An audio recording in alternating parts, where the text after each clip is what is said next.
The perfect neighbor, the pillar of the community. Some of history's most lethal killers have led a double life. One part, Mr. Nice. He was there smiling on the cover. He was the poster boy. The other, homicidal maniac. I got a killer, I got a killer, I got a killer. Forensic psychologist Lou Schlesinger has spent decades delving into the minds of murderers. The notion of a serial sexual murderer lives in his mother's basement and, kills cats is just incorrect. Serving detective Jackie Sabir is an expert in the mechanics of crime. The killer has a good working knowledge of this building. Between them, they're dissecting a case that struck fear through a community. That specter, that ghost, that man without a face, it was all back. The anger in his eyes, that was the one thing that stuck with me for years and years. And investigating if its perpetrator was born to join this most elusive breed of killer. I just knew in that moment I was gonna die.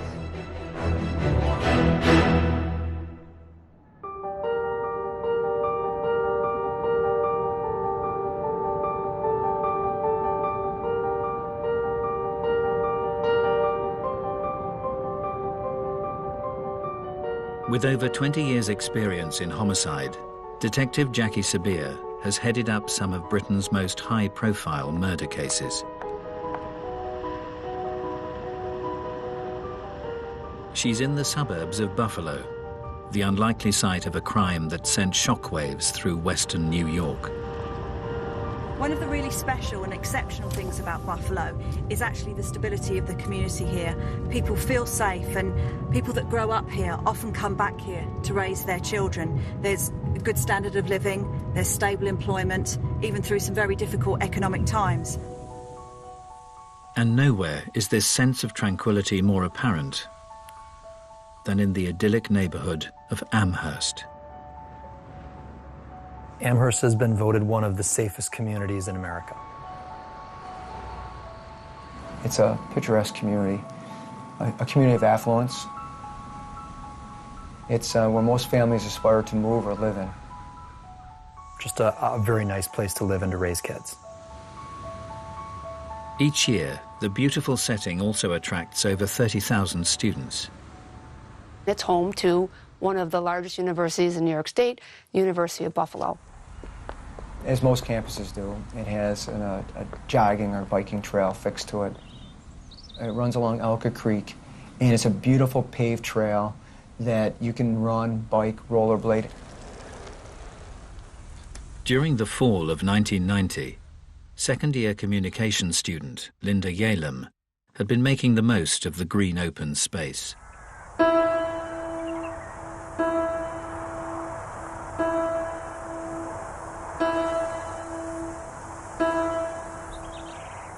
Linda Yalem originally came from California. She was a marathon runner. She was training for the New York City Marathon. She's near the end of her training. She's only 5 weeks away. On the 29th of September, the 22-year-old stuck to her fitness regime. Linda Yalem left her dorm room that morning about 9:30 or so. It was a nice sunny day. She had a Walkman. She popped in a cassette, and she went out to do what she did all the time, run.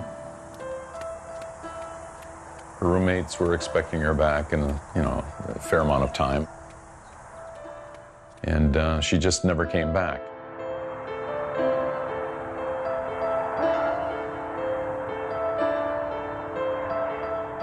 An extensive search was launched along the bike path where Linda was known to have been running. Major Steve Negrelli recalls the moment the hunt for the student came to an end.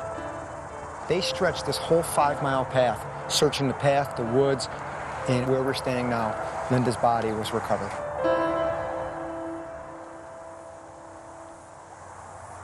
She was shrouded with her sweatshirt covering her torso. Underneath the sweatshirt, her brassiere and t-shirt was lifted up, exposing her breast. Her pants were pulled down off of her one leg.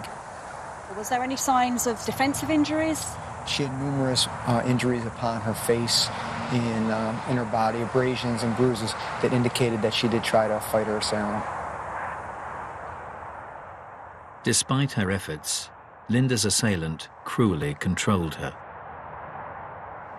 The assailant put duct tape over both her nose and her mouth. She was unable to gasp any air. In fact, she was sucking so hard that the duct tape was actually indented into her mouth. As the perpetrator raped his victim, he inflicted further torment through the use of a handled garrote. Why would someone use a garrote in this sort of case? What do you think he was doing with Linda? The garrote, by its very nature, where you can render someone unconscious just with a couple of twists, is a control mechanism. And what he did is he did a double loop. So if I could demonstrate, he just went over and back.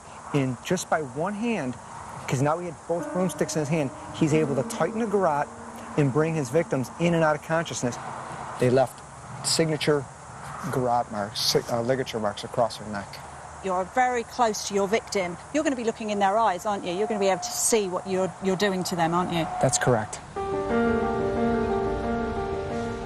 Forensic psychologist Lou Schlesinger has analyzed the minds of some of history's most twisted serial killers. For him, the torturous technique carried out on Linda Yalem raises huge concerns.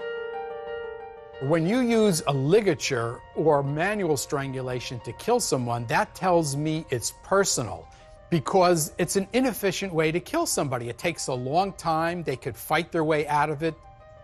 So when you kill with strangulation, that is almost always a sexual element involved, because you're seeing the victim suffer.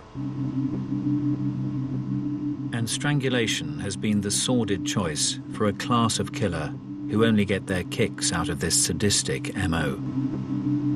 During the 1980s, Virginia's South Side strangler, Timothy Spencer, created tourniquets from belongings found in his victims' homes. He had 2 socks wrapped around her neck and a 16-inch vacuum cleaner extension twisted in the ligature. Tampa Bay murderer Bobby Joe Long would bring his own ligature to the scene of the crime. Just left the ligature right on the victim. Why did he do it? Because for some reason that was arousing to him to see the victim lying there with the ligature just hanging off her. Right in here's where I killed her. This class of killer is perhaps topped by America's most prolific serial murderer. You think you put like five of them in there? Gary Ridgway was the archetypal guy next door, but in his hidden life, he strangled dozens of prostitutes. When I got through having a climax with her, I jumped on her. How much are you pulling on her neck? I'm pulling really hard on her neck. How? Just like this. What are you saying to her? Don't fight, and I'll let you go. No, Ridgway was never going to let him go. He got him in the strangulation hold, and he basically said to them, if you relax and just let me go through my little sexual thing, I'm going to let you go. And when she relaxed, he then strangled her and killed her. I'm feeling, I gotta kill her, I gotta kill her, I gotta kill her. They want to get close and touch the person as she's dying. This is what's stimulating for all of these individuals, like Gary Ridgway and Long, and so many of them who kill with that method.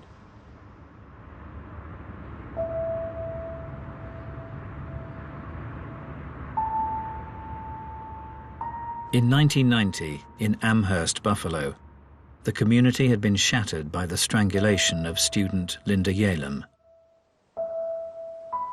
She was jogging in the middle of the day. She was attacked.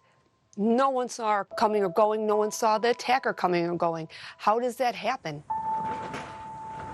Detective Jackie Sabir is on the scene with Major Stephen Negrelli as he recalls the moment detectives received a break in the case. A woman called and said she saw a man behind a woman pulling her from behind, pulling across this exact bridge. The sighting suggested that the killer was acting with unabated confidence. This is a Saturday in the month of September. This path is teeming with people. He was brazen enough during daylight hours to grab a victim, drag her over the bridge, and rape her and leave her right here. But as the investigation gathered momentum, it became clear that the assailant's actions were far from random. So the detectives had witnesses that suggested that he'd been staking out the place days before. That's correct. And one such witness was a local factory worker who had spotted a work colleague in the vicinity just days before Linda's death. And his co-worker saw his fellow co-worker walking on that path. Thought it was unusual, went to talk to him, and his co-worker pretended like he didn't see him. Acted bizarre. Although the factory worker was brought in for questioning, no one suspected the murderer could be this pillar of the community. Altemio Sanchez. He coached the boys' baseball team. He played on, community baseball teams through his church. All of his neighbors said he's the greatest guy. He'll mow your lawn for you. He has the nicest looking lawn in the neighborhood. Invites him over to barbecues and things like that. Despite the model neighbor bearing a marked similarity to the perpetrator, close colleagues on his shift at the factory didn't take it too seriously. There was a father and son who worked at the plant as well, and when the composite sketch was out there, they used to joke with him and say, "Hey Al, this looks just like you." And he'd kind of chuckle.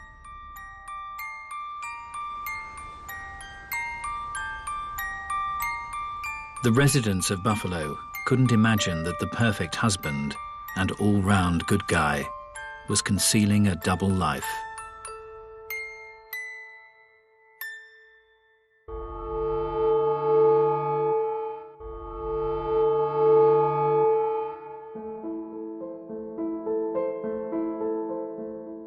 Forensic psychologist Lou Schlesinger and serving detective Jackie Sabir are unraveling a case that rocked a suburb of Buffalo, New York. In 1990, Amherst student Linda Yalem was sadistically raped and strangled on a local bike path. For Jackie Sabir, the killer's movements reveal a meticulous operator. This is an incredibly open public space, so for him to have the confidence to have staked out this location, knowing that he wouldn't be disturbed, starts really raising the levels of anxiety of the detectives. This wasn't a spontaneous assault. This was premeditated. And it appeared the calculated killer may have struck before. His technique resembled an MO displayed in a series of sex attacks, perpetrated by a character dubbed the Bike Path Rapist. The Bike Path Rapist first became known to me when I was a teenager. A girl from my high school had gotten raped. He would prey in areas where there were either high schools or recreational areas that would, younger women would typically utilize. He was using a knife, he was using a gun, and then he started using the double ligature garrote. The period of attacks was so prolonged, Lisa Redmond's childhood memories would be brought sharply into focus as she pursued the rapist as an investigator. Did he cause any other injuries to the victims? Was there any other violence other than the actual sexual offence? One of the rape victims managed to get her fingers underneath the garrote, and he was choking her so hard it actually bent her fingers, and years later she showed me her fingers were still bent. The sex attacker cast his net wide over Buffalo's green open spaces. So we've got rapes down in this location in the south, we've got rapes here, we've got the University of Buffalo where Linda was killed, yes. So we've got a homicide up here. We've got clusters of locations where offences happen. These you would not know unless you had knowledge of that area. He's tailoring his crime and his location to his victims.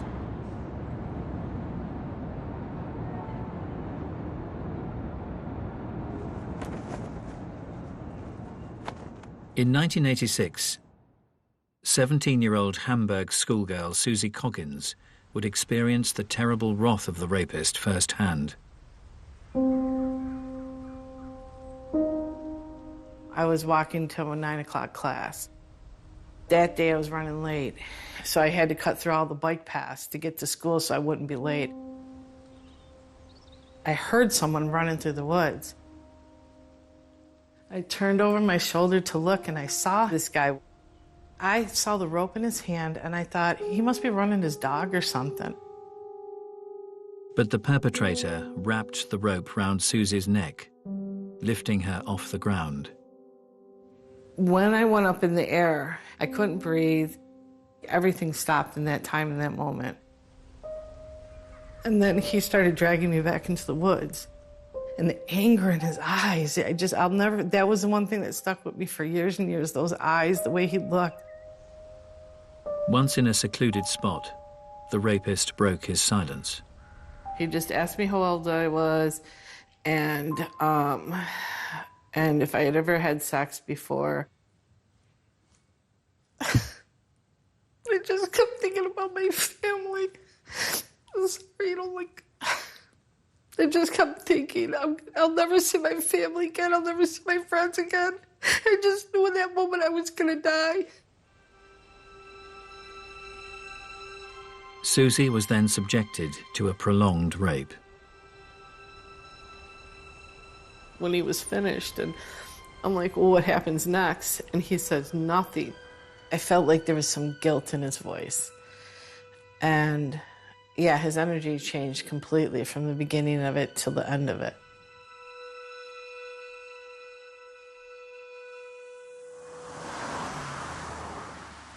As police desperately pursued the rapist, charismatic factory worker Altemio Sanchez was as popular as ever.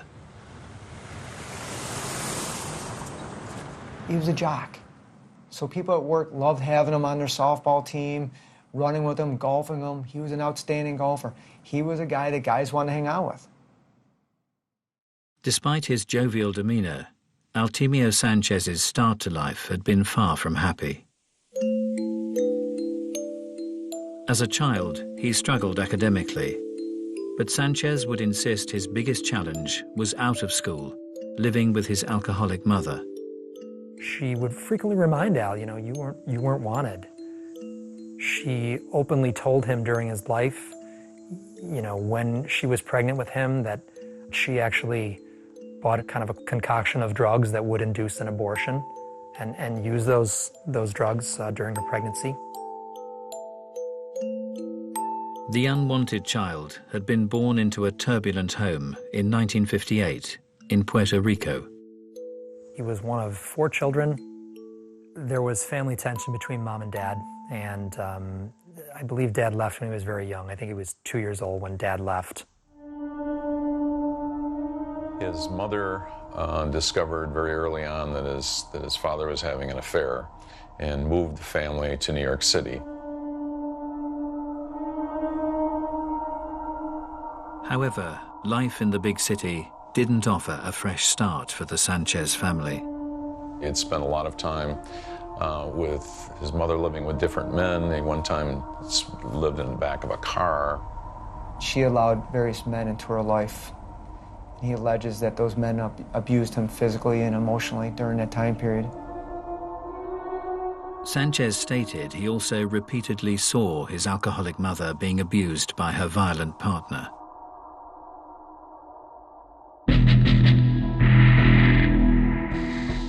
For forensic psychologist Lou Schlesinger, a child witnessing aggressive behavior against his maternal figure can have devastating consequences in later life. The main effect that has is it desensitizes the child to violence.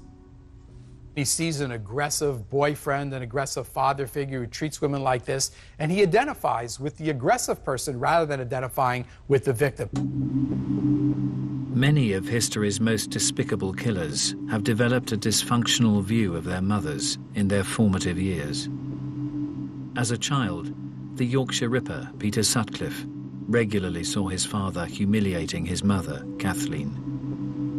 One time, John Sutcliffe spotted Kathleen talking to two men in a pub. That's all, talking. And he slapped her straight across the face. So here we have his father saying, this is what you do to be a man. And, Peter is very much saw women as either Madonnas or whores. You're basically using your parents as a role model. And if that's what your role model is doing, it stands to reason you're going to do very similar sorts of things.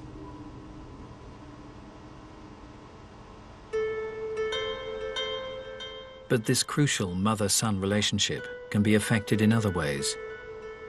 Serial murderer Gary Ridgway's maladjusted view was at the other end of the spectrum. He talked about having some sexual feelings towards her. He described in some detail watching her when she was in a bathing suit and looking at her and thinking that she dressed pretty provocatively. During one bath, her robe fell open and she was naked underneath, and he felt aroused. Gary Ridgway is an individual whose mother was very sexually provocative in an overt sense. There's nothing more devastating psychologically for a boy to see that type of behavior in his mother. It usually doesn't end well at all.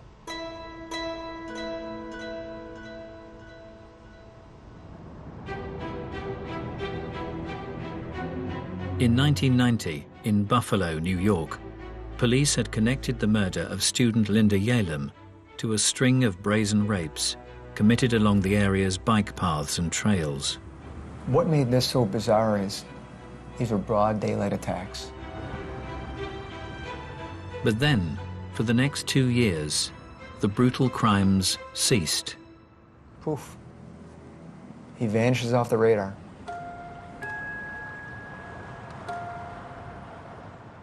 Just a short drive away from the tranquil bike paths, Exchange Street in downtown Buffalo seemed 1,000,000 miles away.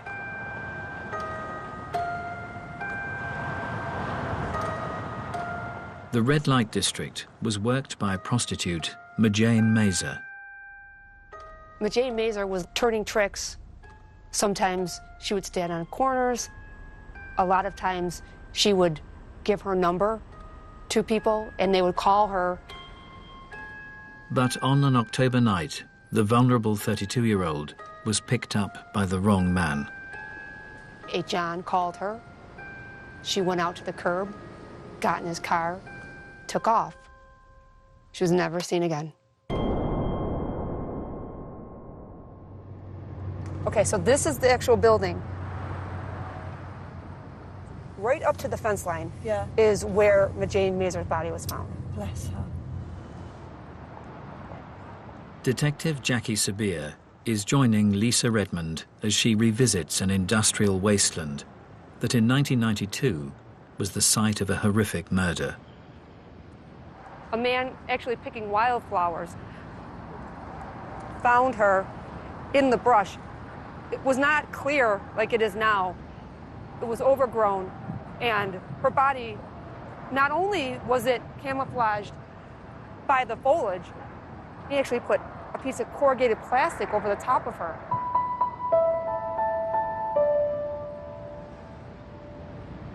When her body was discovered, what condition was her body in? She was lying prone. There was a plastic bag right around her head at the neck, and then another garbage bag pulled over the top. On closer examination, Majane's cause of death was undeniable. There was evidence of ligature strangulation on Majane. She had the double ligature marks on her neck, but due to the circumstances that she was a prostitute, that she was covered the way she was, the investigators at the time did not put two and two together that she was a victim of the bike path rapist. Did the detectives form an impression of who could have done this, though? What type of person would have done this? They thought that it would be someone that she knew or was familiar with because of the way the person had painstakingly taken the time to try to hide the body. As police chased up leads, they were unaware that one of Jane Mazur's regular clients was a local family man leading a double life, Altemio Sanchez.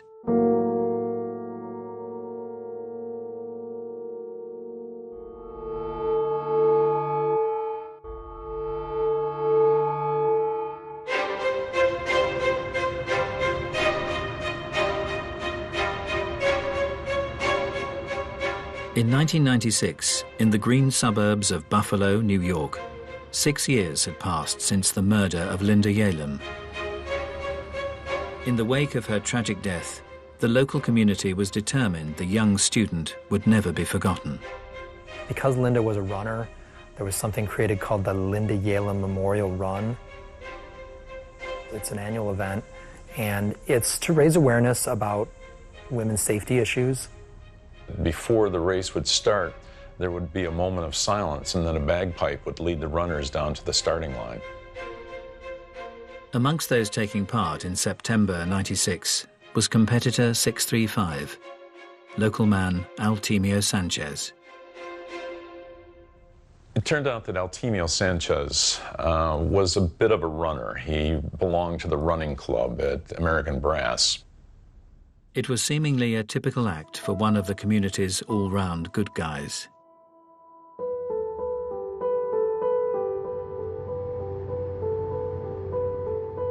Detective Jackie Sabir has come to Cheektowaga, the neighborhood in which Altemio Sanchez set up home with his college sweetheart 10 years previously. Cheektowaga is an incredibly safe, quiet suburb, low crime, and it's great schools. And that's why Sanchez and his wife picked this location to raise their family. He had 2 sons. He was very involved in his community. Nothing remarkable about him. He just seemed like a neighbor. He was the guy that, when snowfall came, he'd be out there with his snowplow plowing out your driveway. He was a member of his local church community where he was coaching the softball league. His family were well known. He was here for a long time, so he'd established ties. In his working life at a nearby brass factory, Sanchez was also well liked. Fellow worker Ken Chakai would regularly chat with the forklift driver as his night shifts drew to a close. And your first impressions of him? He was just a normal guy? Normal guy. Very nice guy. Soft-spoken. I can't say anything bad about him. Was Sanchez ever in trouble at work, or were there any issues? He was a good worker. Yeah. Was there any gossip about him, or rumours? He was good with the church, the community. His family belonged to the church. He's a great guy. Nobody in Buffalo believed that Altemio Sanchez had anything to do with the murder of Linda Yalem. Having worked extensively with the FBI, Professor Lou Schlesinger is fully aware that for many, a serial killer is hard to spot. The notion of every serial sexual murderer being weird and a loner, lives in his mother's basement and, kills cats is just incorrect. To further understand those capable of concealing a heinous double life, the psychologist is meeting an offender who ruthlessly targeted women. How did you feel when you were raping someone? Oh, I felt powerful. This inmate is a serial rapist who remained undetected within his community for over a year and a half. Someone knows very little about this topic. What could you say to help them understand the mind of a serial rapist?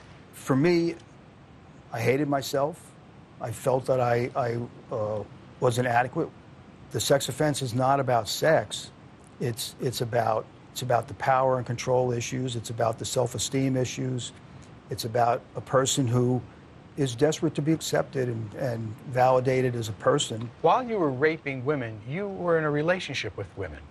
Well, in this case, I was married. You were married.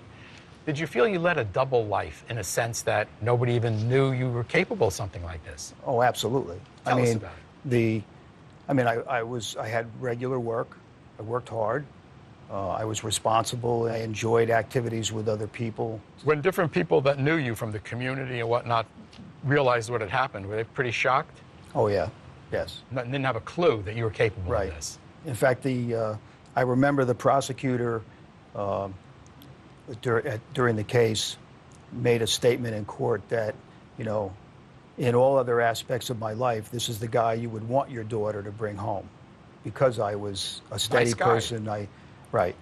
Talk well, smart. Right. But I had this dark side that I was going out and raping.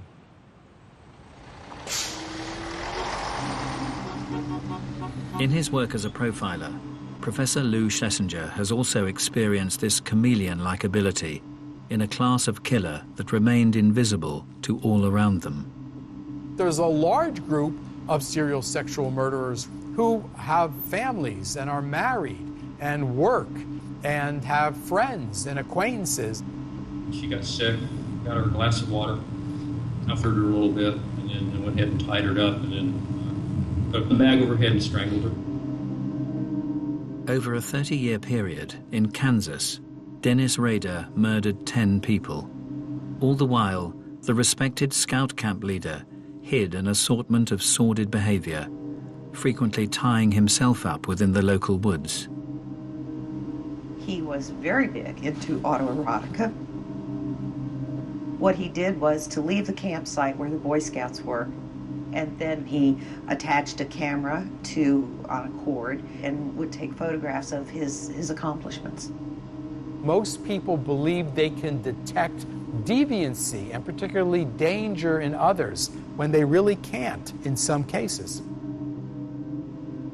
In Riverside County during the 1990s, model citizen Bill Suff's murderous identity was even more impenetrable.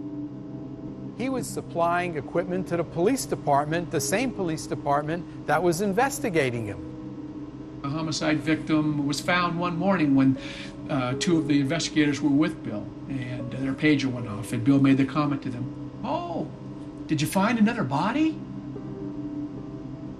If a person interacts with you and makes jokes and seems like a normal guy, why would you possibly suspect that he's capable of such extreme deviancy?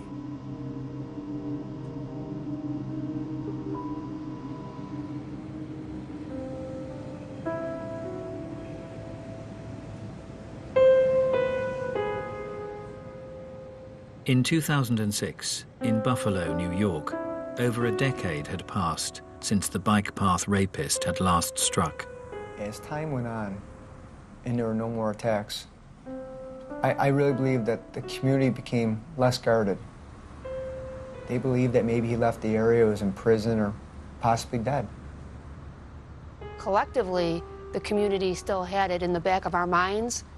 That's where we pushed it, because everyone wanted to believe deep down that we were safe. On the 16th anniversary of Linda Yalem's murder, respected neighbor and loving husband Altemio Sanchez had been out with his wife at an office reunion. He was photographed at a downtown bar at a party with a drink in his hand, with his wife, with his arm around his wife. But amidst the celebrations, no one could have guessed how Altemio Sanchez had spent the day.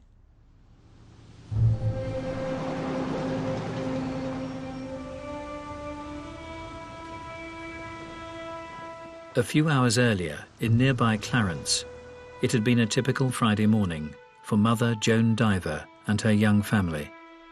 They sat at the kitchen table and they had breakfast together. They talked about, maybe we go to a movie tonight because it's Friday night.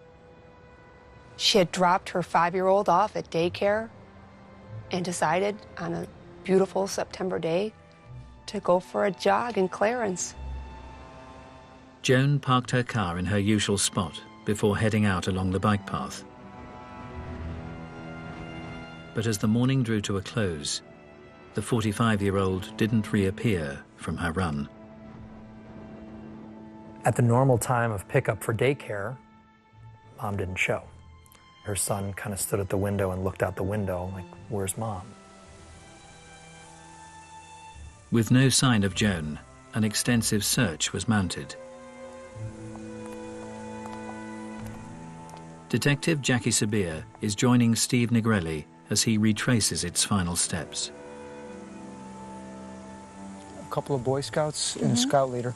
They just want to help the diver family, so they were out here volunteering, searching. One of them kind of bent down, peered in, and he could see underneath the shrubbery and overgrowth, he could see what appeared to be a human hand.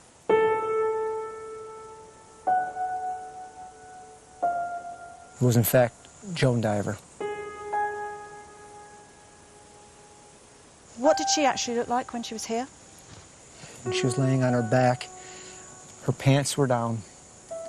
Her shirt had been lifted up, exposing her breast. You could see that she had been in a struggle. You could see that there were some marks on her body. Although not witnessed for over a decade, the method of murder had a chilling familiarity. Those distinctive double ligature marks on her neck. So even after the 12 years had passed, it's almost like a textbook copy of what happened before. All the MO was lining up. The time of day, a secluded bike path, a white female jogger, the ligature. Everything's going down that path. It's the bike path, it's bike path, it's bike path. As detectives discovered the victim's car had been moved,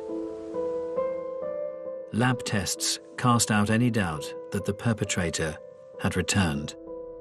What came back was one droplet of sweat on the steering column where you put the key in. They were able to obtain DNA sample from that exact key tumbler. That DNA that was discovered was in fact the DNA of the bike path rapist. That specter, that ghost, that man without a face, it was all back. But as his reign of terror entered a third decade, the identity of Buffalo's elusive serial killer was about to be unveiled.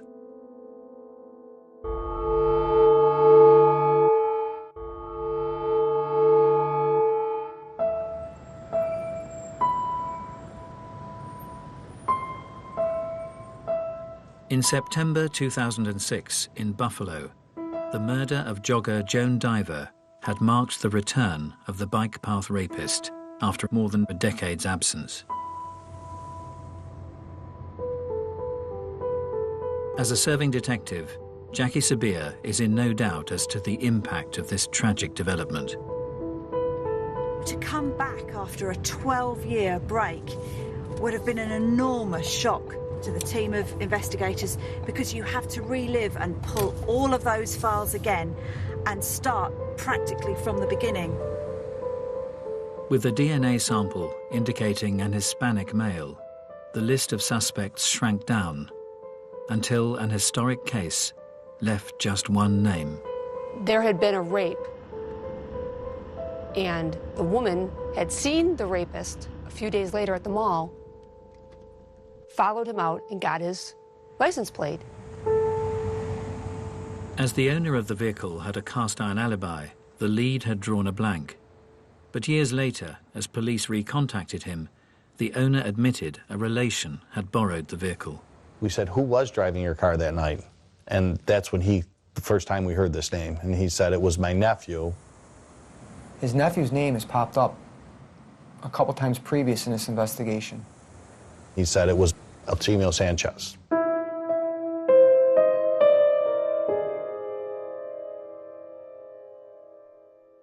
It was like getting hit in the face with a baseball bat, because after all these years, we finally had a name to this faceless monster that had been terrorizing the women of this community.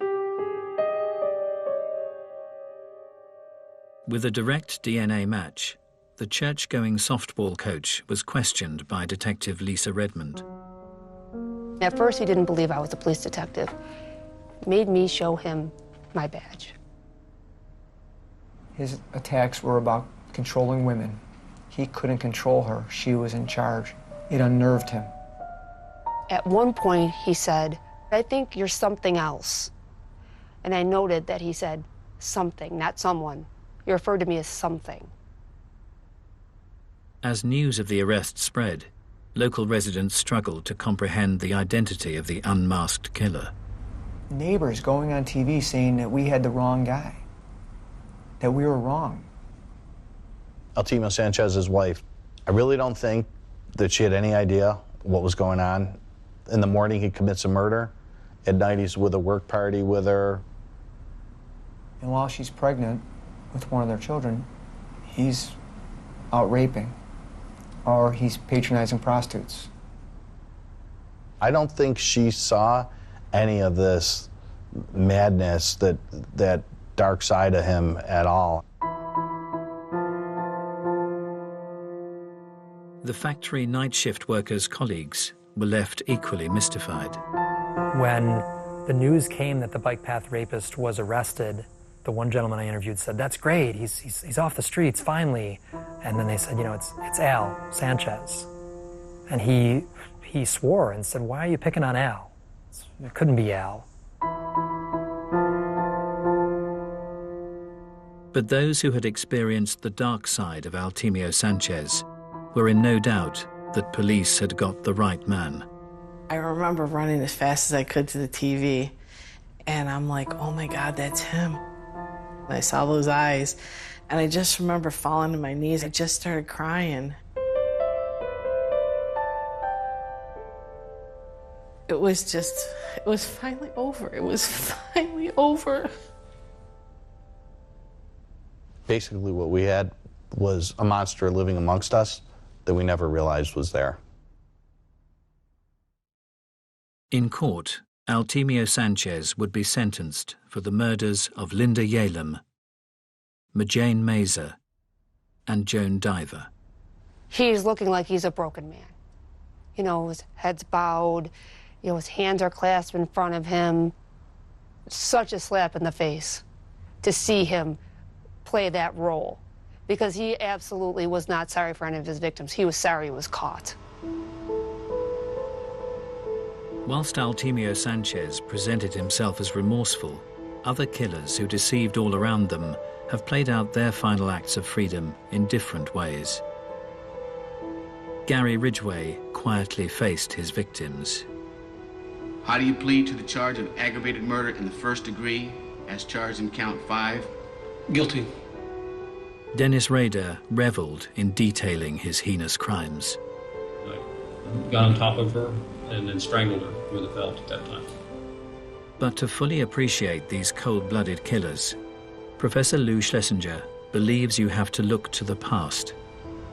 If you want to understand an offender, don't go by how he appears in court. Take a look at what he did. What he did tells you what the offender is really like. And Altemio Sanchez's brutal history undoubtedly bears the hallmarks of this most dangerous class of killer. The guy next door who was simply invisible. Sanchez shares a characteristic of many serial sexual murderers. These offenders are in a class of their own, in as much as those who see them in their environment, they don't see somebody who's mentally ill, who's psychotic, yet they all have a dark side and they're extremely dangerous and extremely violent, although the average person doesn't see it.